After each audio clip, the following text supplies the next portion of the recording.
नमस्कार। हरियाणा आज देख रहे हैं आप, मैं हूं आपके साथ रवि जांगड़ा। हरियाणा में जो जो अब चुनाव की तारीखें नजदीक आती जा रही हैं, ऐसे में तमाम सियासी दल अपनी अपनी स्ट्रेटजी नए तरीके से अख्तियार भी कर रहे हैं। एक तरफ जहां बीजेपी सांसदों और लोकसभा चुनाव के प्रत्याशियों को भी चुनाव मैदान में यानी विधानसभा चुनाव में उतारने पर मंथन कर रही है, चर्चाएं इस तरह की है कि इनको भी चुनाव मैदान में उतारा जा सकता है। वही इसके ठीक विपरीत दूसरी तरफ कांग्रेस की स्क्रीनिंग कमेटी की बैठक में यह साफ तौर पर कहा जा चुका है कि कोई भी सांसद चुनाव नहीं लड़ेगा, विधानसभा चुनाव नहीं लड़ेगा। अगर चुनाव लड़ेगा भी तो उसको अनुमति लेनी होगी। लेकिन इसके ठीक विपरीत अगर बात की जाए, जहां कांग्रेस सांसद कुमारी सैलजा कह चुकी हैं कि वो विधानसभा चुनाव लड़ेंगी जनता के हितों के अनुरूप और कांग्रेस की सरकार बनाने के मकसद से वो चुनाव लड़ेंगी। कुछ इस तरह का उनका बयान भी सामने आया है। जबकि कांग्रेस महासचिव रणदीप सुरजेवाला कह चुके हैं कि जो हाईकमान चाहेगा उसके अनुरूप वो काम करेंगे, उसी के अनुरूप काम करेंगे।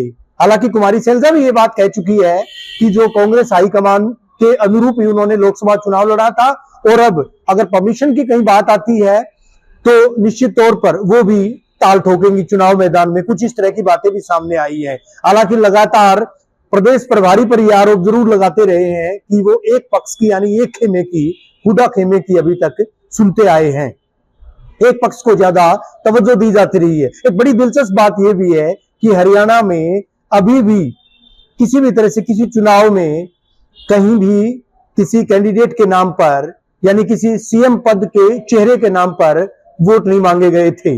विगत चुनाव के इतिहास को अगर देखा जाए, विगत चुनाव में भी ऐसा ही था, 2014 और 2019 के चुनाव में भी ऐसा ही था और उसके बाद अगर अब की बात करें 2024 के चुनाव में भी यही सब होने जा रहा है। क्योंकि कांग्रेस किसी तरह का रिस्क नहीं लेना चाहती। कांग्रेस की निगाहें ना केवल जाट वोट पर है बल्कि एससी वोट पर भी कांग्रेस पूरी तरह से निगाहें टिकाए हुए है। और जिस तरह से प्रदेश में अलायंस हुए हैं, जिस माफिक अब अलायंस किए गए हैं, चाहे इनेलो बीएसपी की बात करें या फिर अलायंस दूसरा जो अलायंस हुआ है जेजेपी एसपी के अलायंस की बात करें, तो निश्चित तौर पर अब कांग्रेस किसी तरह का रिस्क नहीं लेना चाहती है। क्योंकि जिस वोट बैंक को खतरा लगता है वो वोट बैंक कांग्रेस का ही अब उस पर ही खतरा है।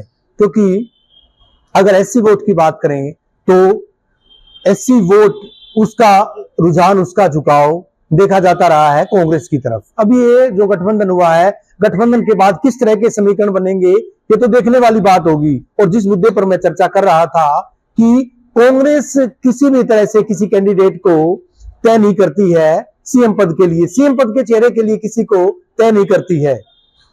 क्योंकि चुनाव का इतिहास भी हमने देखा है और मौजूदा चुनाव के परिप्रेक्ष्य में बात करें तो क्योंकि और जिस परिप्रेक्ष्य में मैंने बात की है कि जाट जो नेता हैं, चाहे रणदीप सुरजेवाला की बात करें, भूपेंद्र सिंह हुड्डा की बात करें, उनके नाम पर कहीं हालांकि जो हुड्डा समर्थक हैं, हुड्डा संबंधी जो खेमा है वो जरूर ये बात कहता है कि भूपेंद्र सिंह हुड्डा मुख्यमंत्री हो, लेकिन दूसरे खेमे में किसी भी तरह से वो खुद की दावेदारी जरूर प्रस्तुत करते आए। कुमारी सैलजा खुद की दावेदारी जरूर कहीं ना कहीं प्रस्तुत करती आई है। लेकिन कांग्रेस ऐसी गलती कतई नहीं कर रही है क्योंकि कांग्रेस को एससी वोट भी चाहिए और जाट बाहुल्य इलाकों में, जाटलैंड में जाट वोट भी चाहिए। और वजह यही है कि जहां रणदीप सुरजेवाला का प्रभुत्व है, जहां रणदीप सुरजेवाला की अच्छी खासी पैठ है, वहां उनके नाम पर हालांकि ये भी कहीं नहीं रोका गया है कि अपने अपने क्षेत्रों में कोई रैली ना करे।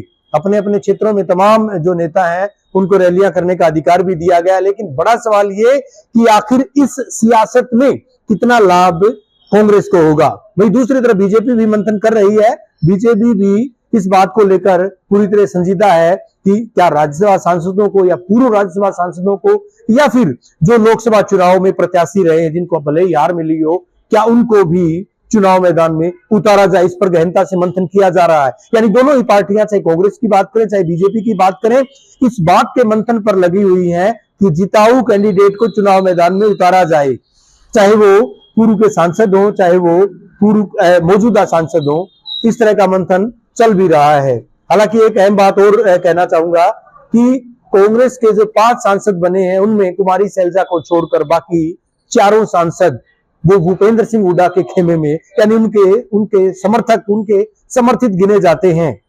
ऐसे में अब ये देखना भी दिलचस्प होगा कि क्या कुमारी सैलजा चुनाव लड़ती है, क्या उनको इजाजत दी जाएगी विधानसभा चुनाव लड़ने की, या किस तरह का सिनेरियो रहेगा, ये भी काफी दिलचस्प रहेगा और आने वाले दिनों में ये बात क्लियर भी होगी। लेकिन बहरहाल उत्सुकता लगातार बनी हुई है।